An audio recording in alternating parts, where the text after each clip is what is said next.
നമസ്കാരം. സന്ധ്യാദീപത്തിലേക്ക് എല്ലാ സജ്ജനങ്ങൾക്കും സ്വാഗതം.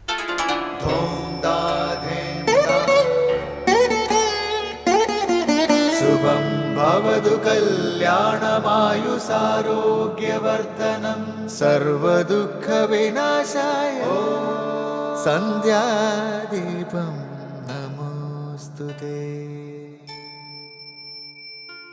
നാമം ജപായനം പുണ്യം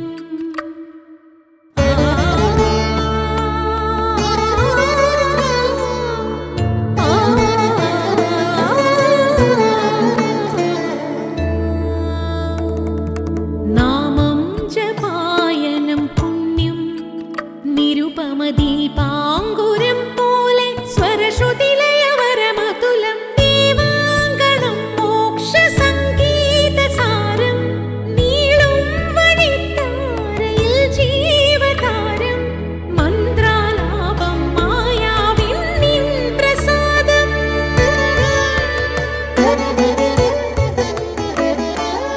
ഇരുൾ നീങ്ങിയുണരുന്ന തെളിനാളദീപം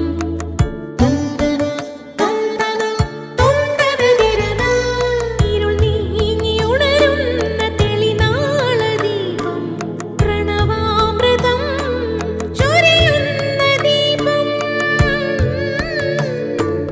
ദീപം ദീപം ദീപം ദീപം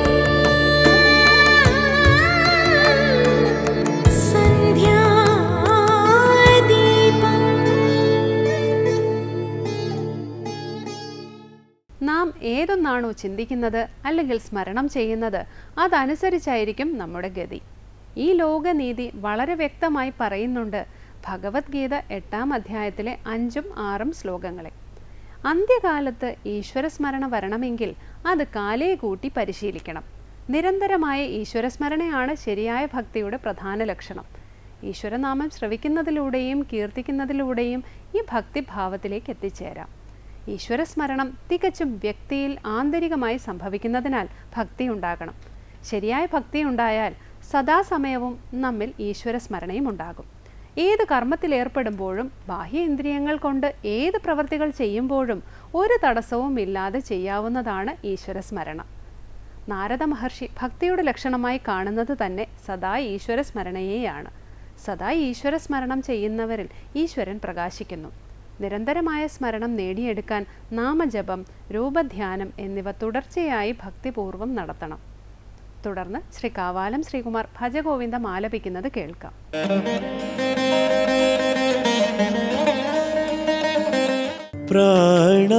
പ്രാണായാമം പ്രത്യാഹാരം നിത്യാനിത്യ വിവേക വിചാരം പ്രാണായാമം പ്രത്യാഹാരം നിത്യാനിത്യ വിവേക വിചാരം ജാപ്യസമേത സമാധി വിധാനം ജാപ്യസമേത സമാധി വിധാനം കുർവവധാനം മഹദവധാനം കുർവവധാനം മഹദവധാനം ഭജ ഗോവിന്ദം ഭജ ഗോവിന്ദം ഗോവിന്ദം ഭജ മൂഢമതേ. അടുത്തതായി ശങ്കര സ്തോത്രാമൃതം.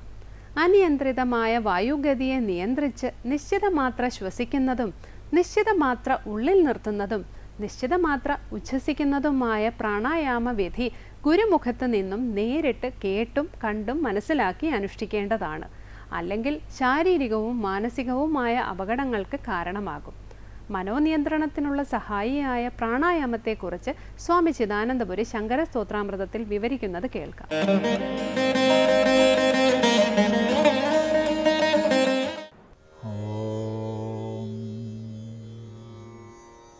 ഗുരുർബ്രഹ്മാ ഗുരുർവിഷ്ണു ഗുരുർദേവോ മഹേശ്വരഃ ഗുരു സാക്ഷാത് പരം ബ്രഹ്മ തസ്മൈ ശ്രീ ഗുരവേ നമഃ. ഓം സദാശിവസമാരംഭാം ശങ്കരാചാര്യമധ്യമാം അസ്മദാചാര്യപര്യന്താം വന്ദേ ഗുരുപരമ്പരാം. മോഹമുദ്ഗരത്തിൽ 10ാമത്തെ ശ്ലോകമാണ് നമ്മൾ ശ്രദ്ധിക്കുന്നത്. വ്യത്യസ്തങ്ങളായ സാധനാക്രമങ്ങളെ ഉപദേശിക്കുന്ന ഭാഗമാണ്. അതിലാദ്യം പ്രാണായാമം കുരു എന്നാണ്.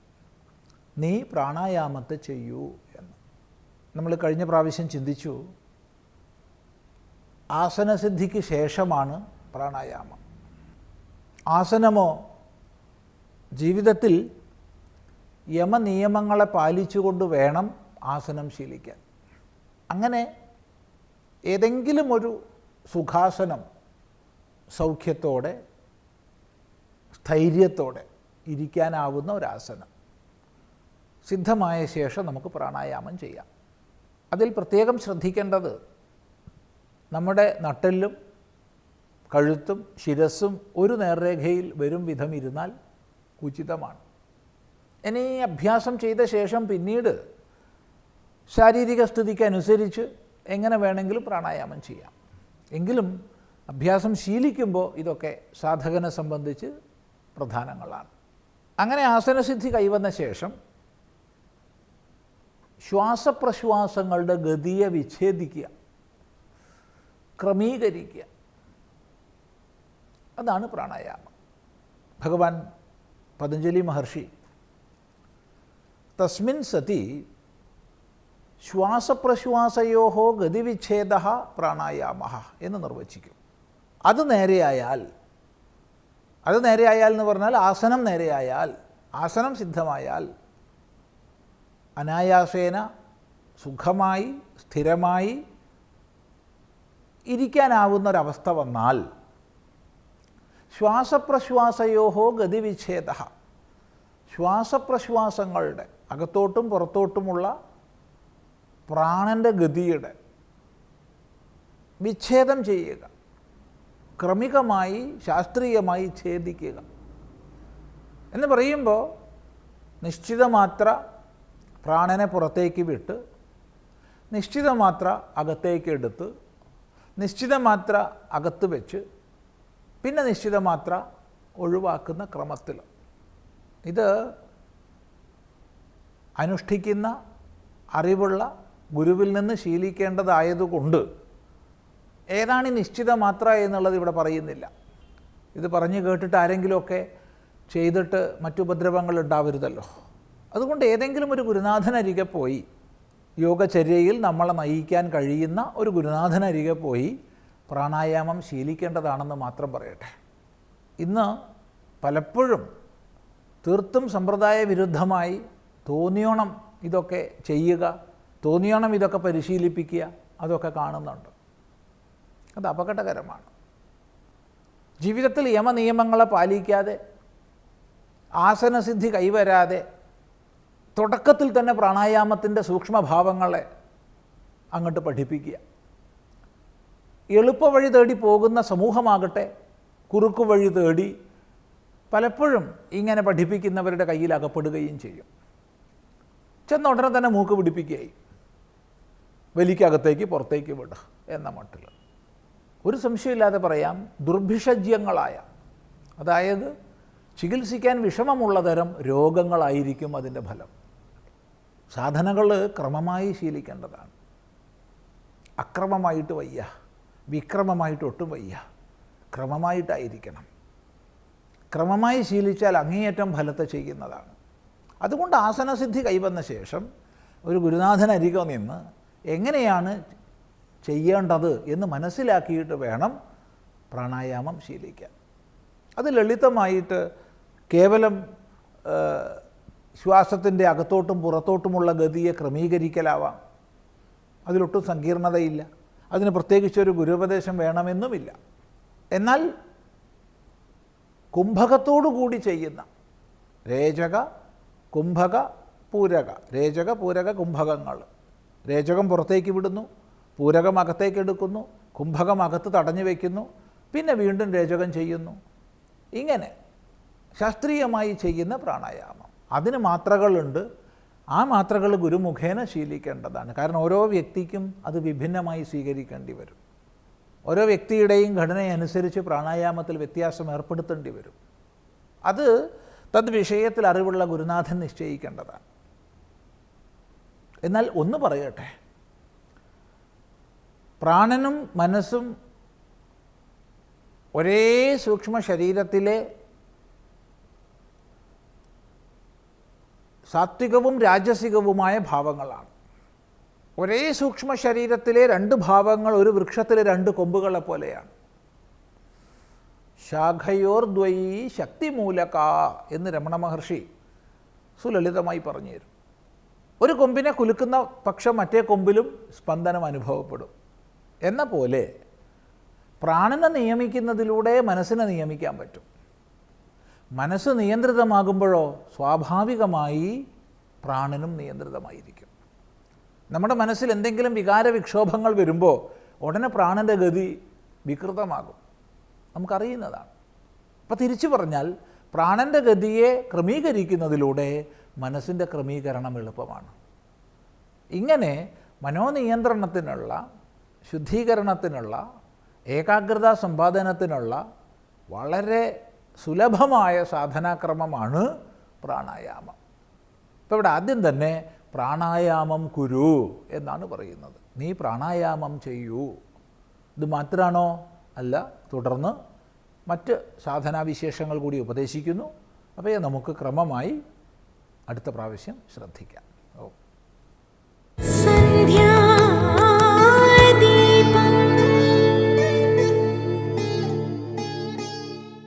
അടുത്തതായി സനാതനധർമ്മം.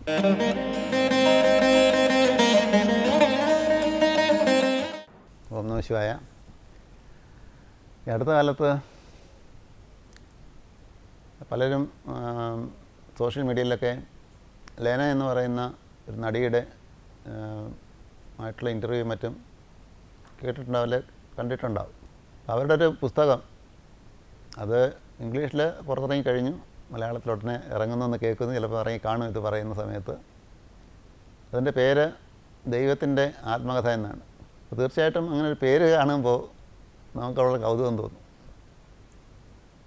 അങ്ങനെ ദൈവത്തിന് ആത്മകഥ എഴുതാൻ സാധിക്കുമോ? അപ്പോൾ അങ്ങനെ ആത്മകഥ എഴുതുന്നത് ആരാണ് ഈ പുസ്തകം എഴുതിയതെന്ന് നോക്കുകയാണെങ്കിൽ പുസ്തകത്തിൻ്റെ പുറംചട്ടയിൽ ഗ്രന്ഥകർത്താവിൻ്റെ പേരൊന്നുമില്ല. അപ്പോൾ ഈ പുസ്തകം നമ്മൾ കൗതുകം ജനിപ്പിക്കും. അപ്പോൾ അത് തീർച്ചയായിട്ടും ഒരു വായിക്കാനുള്ള പ്രേരണ നമ്മളിലുണ്ടാകും. അപ്പോൾ ഈ സിനിമാ നടിയും ദൈവമായിട്ട് എങ്ങനെ ബന്ധം? ദൈവത്തിൻ്റെ ആത്മകഥയിൽ അവരെന്താണ് പറയുന്നത്? ദൈവത്തിൻ്റെ ആത്മകഥയിൽ അവർ പറഞ്ഞിരിക്കുന്നത് അവരുടെ തന്നെ ജീവിതത്തിലുണ്ടായിരുന്ന ആധ്യാത്മികമായ മാറ്റങ്ങളെക്കുറിച്ചാണ്. ആ ഒരു ജ്ഞാനം നേടുന്ന, ജ്ഞാനം അത് ബോധ്യമാകുന്ന പല ഘട്ടങ്ങളെക്കുറിച്ചാണ് അതിൽ വിവരിച്ചിരിക്കുന്നത്. അപ്പോൾ അതിൻ്റെ പ്രാധാന്യം ഇവിടെ ഈ സന്ധ്യാദൈവത്തിൽ അത് പറയാനുള്ള കാരണം എന്താ, ഈ വേദിയിൽ അത് പറയാനുള്ള കാരണം എന്താ വെച്ചാൽ, നമുക്കറിയാം ഒരു സിനിമ നടി എന്ന് പറഞ്ഞ ഇന്നത്തെ കാലത്തിൽ എല്ലാത്തരം സുഖഭോഗങ്ങൾക്ക് നടുവിൽ അല്ലെങ്കിൽ മനുഷ്യൻ്റെ മനസ്സിനെ ലൗകികമായിട്ട് ഏറ്റവും അധികം ചലിപ്പിക്കുന്ന ഒരു മേഖലയാണ് സിനിമാ മേഖല എന്ന് പറയുന്നത്. അപ്പോൾ ആ സിനിമാ മേഖലയിൽ തുടർച്ചയായിട്ട് ഒരിക്കലും മാറി നിൽക്കാതെ പ്രവർത്തിച്ചുകൊണ്ടിരിക്കുന്ന വ്യക്തിയാണ് ലെന. അപ്പോൾ അങ്ങനെ ഒരു വ്യക്തിക്ക് പോലും ആത്മജ്ഞാനം സാധ്യമാണ്. അങ്ങനെ ഒരു ആത്മജ്ഞാനത്തിന് ആശ്രമത്തിൽ പോയി താമസിക്കേണ്ട കാര്യമില്ല, സന്യാസമൊന്നും സ്വീകരിക്കേണ്ട ആവശ്യമില്ല. ഇതൊന്നും ഇല്ലാതെ ഒരു സ്ത്രീക്ക് തൻ്റെ ലോകവ്യവഹാരങ്ങളിൽ ഏർപ്പെട്ടുകൊണ്ട് തന്നെ, വിവാഹ ജീവിതം നയിച്ചുകൊണ്ട് തന്നെ, വിവാഹമോചനം നേടിക്കൊണ്ട് തന്നെ, മറ്റ് സിനിമാ മേഖലയിൽ പ്രവർത്തിച്ചുകൊണ്ട് തന്നെ ഈ ആത്മജ്ഞാനത്തിൻ്റെ മാർഗത്തിൽ മുന്നോട്ട് പോകാൻ സാധിക്കും, അത് നേടാൻ സാധിക്കും എന്നുള്ളതാണ് അവർ ആ പുസ്തകത്തിൽ കൂടി പറയുന്നത്. അപ്പോൾ അതുകൊണ്ടാണ് അതിൻ്റെ പ്രാധാന്യമുള്ളത്. നമ്മൾ പലപ്പോഴും വിചാരിക്കുന്ന ഇത് വളരെ ബുദ്ധിമുട്ടുള്ള വഴിയാണ്, നമുക്ക് സാധാരണക്കാർക്കൊന്നും ഇത് പറ്റത്തില്ല, അത് വളരെ അപൂർവം പേർക്ക് മാത്രം സാധിക്കുന്നതാണ്, വളരെ കഠിനമായ തപസ് കൊണ്ടും വലിയ വ്രതനിഷ്ഠകൾ കൊണ്ടൊക്കെ പറ്റുള്ളൂ, സാധാരണ ലോകജീവിതം നയിക്കുന്നവർക്ക് ഇതൊന്നും പറ്റുകയില്ല എന്നാണ് നമ്മൾ സാധാരണ വിചാരിക്കുന്നത്. അപ്പം അങ്ങനെയുള്ള ധാരണകളൊക്കെ പൊളിച്ചെഴുതുന്നതാണ് ഈ ദൈവത്തിൻ്റെ ആത്മകഥ.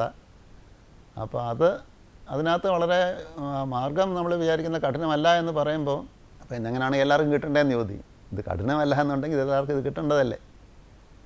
പക്ഷേ നമ്മളാരും അത് വേണ്ട പോലെ അന്വേഷിക്കുന്നില്ല എന്നുള്ള മാത്രമാണ് അതിൻ്റെ വ്യത്യാസമുള്ളത്. നമുക്ക് ഇത് നേടണം എന്നുള്ള തീവ്രമായ ജിജ്ഞാസ നമ്മുടെ ഉള്ളിലില്ല. ആ ജിജ്ഞാസ നമ്മുടെ ഉള്ളിലുണ്ടെങ്കിൽ അത് സാധ്യമാണ്.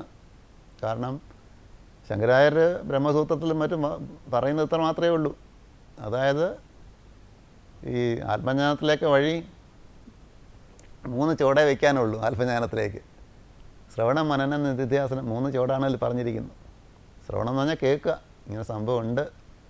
കാരണം നമ്മളാരും ആത്മാവിനെ കാണുകയും കേൾക്കുകയും അനുഭവിക്കുകയൊന്നും ചെയ്യുന്നില്ലല്ലോ. സാധാരണഗതിയിൽ ആത്മാവെന്നൊരു സാധനം നമ്മൾ ഈ പദം കേട്ടിട്ടുള്ളതല്ലാതെ വേറെ രീതി നമുക്ക് ആത്മാവിനെക്കുറിച്ച് അറിയില്ല. പക്ഷേ ആത്മാവാണ് എൻ്റെ യഥാർത്ഥ സ്വരൂപം. അഹം ബ്രഹ്മാസ്മി, അയം ആത്മാ ബ്രഹ്മ എന്നുള്ളതൊക്കെ വാക്കുകൾ നമ്മൾ കേൾക്കുമ്പോൾ ഇതെന്താണ് ഈ ആത്മാവ്, എന്താണ് ഈ ബ്രഹ്മം, തത്വമസി എന്നൊക്കെ പറയുമ്പോൾ നമ്മൾ എന്താണ് ഈ തത്വമസി എന്ന് പറയുന്ന അർത്ഥം എന്താണ്, ഇങ്ങനൊരു ജിജ്ഞാസ നമുക്കുണ്ടാകും.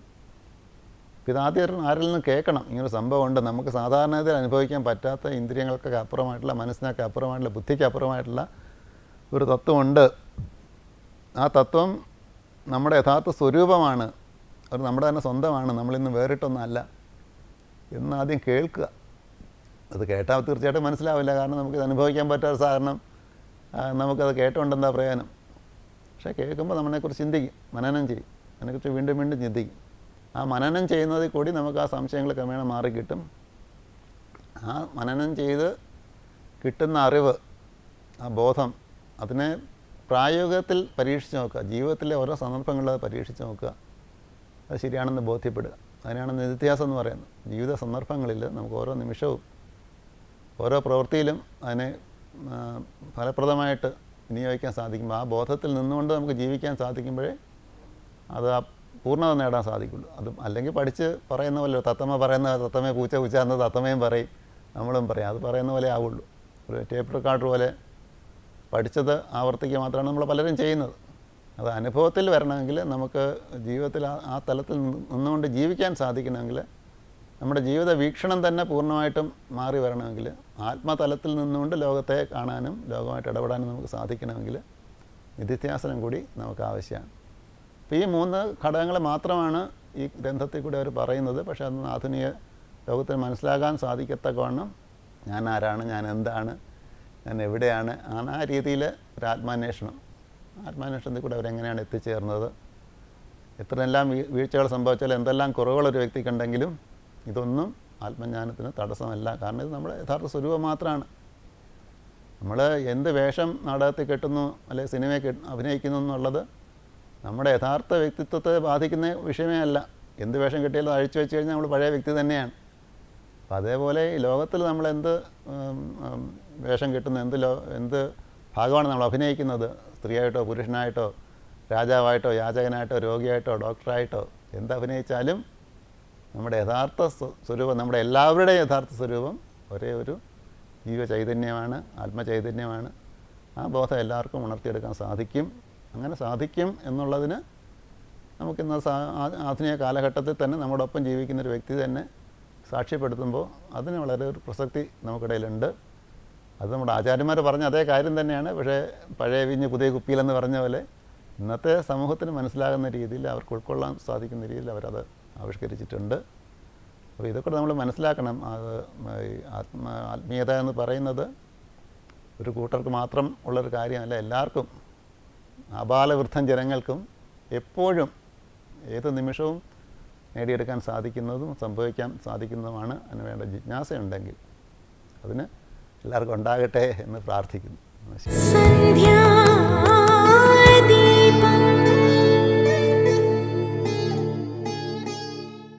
ഇനി ദീപാരാധനയാണ്. ക്ഷേത്ര സന്നിധിയിലെത്തി മംഗളാരതി തൊഴുത് ഇന്നത്തേക്ക് മടങ്ങാം.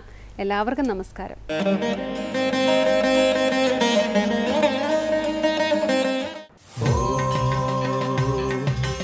ഏകദന്തായ വിദ്മഹേ വക്രതുണ്ഡായ ധീമഹി തന്നോ ദന്തി പ്രചോദയാത്.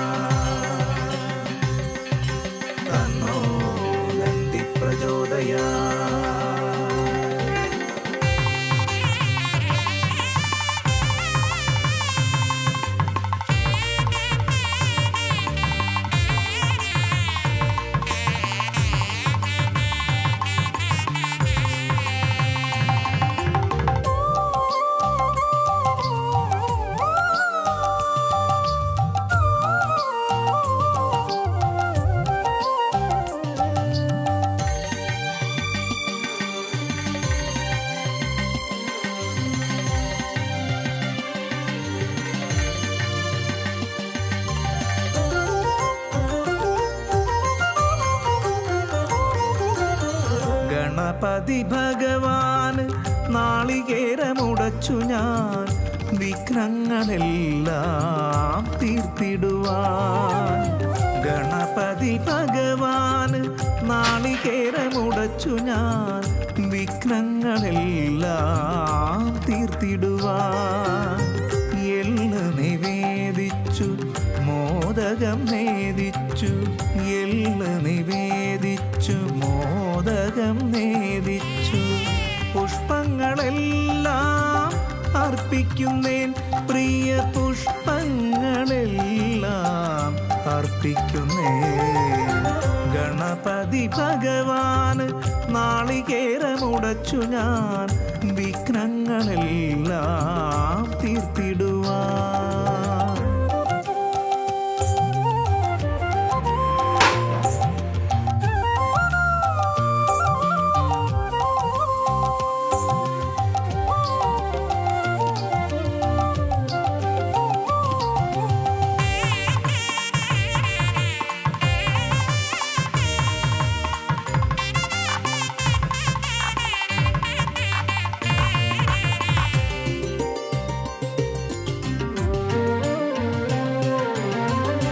ഏതൊരു പൂജകൾ ചെയ്യുമ്പോഴും ഏതൊരു യാത്രകൾ തുടങ്ങുമ്പോഴും ഏതൊരു പൂജകൾ ചെയ്യുമ്പോഴും ഏതൊരു യാത്രകൾ തുടങ്ങുമ്പോഴും പിന്നെ ഏതു ശുഭകാര്യ സാധ്യത്തിനും നിന്നെ സ്തുതിക്കാതെ തുടങ്ങുവാനാകുമോ? ഒറ്റക്കൊമ്പനെ സ്മരിക്കാതെ പറ്റുമോ?